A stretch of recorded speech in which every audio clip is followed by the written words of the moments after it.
Good morning. ইলেকশ্যনৰ বতৰ আৰু ইলেকশ্যনৰ কাৰণে গুৱাহাটীত অমিত শ্বাহৰ ৰেলী আছিলে আৰু সেই স্কুল সোনকালে ছুটি দিলে আৰু স্কুলৰ পৰা আহি পালোঁ যেতিয়া নিশ্চয় কিবা এটা ভালকৈ বোলো বনাই খাওঁ।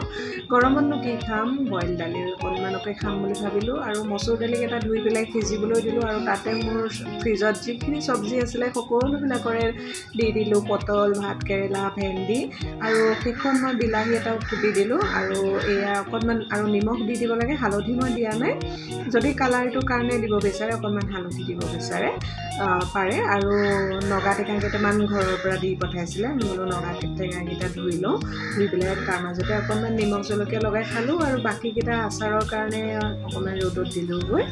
এয়া দালি বনাই থাকোঁতে এইফালে গেছত দালি উতলি আছে আৰু এইফালে মই টেঙাৰ জুতি লৈছোঁ আৰু ইমান টেঙা আৰু ৰসাল, মানে কি ক'ম আৰু খুব ভাল পাওঁ খাই পেলাই, কিন্তু গুৱাহাটীত নাপাওঁ। বেলতলা বজাৰৰ ফালে পায়, কিন্তু যোৱা নহয়, সেয়ে ঘৰৰ পৰা দি পঠাইছিলে আৰু খালোঁ।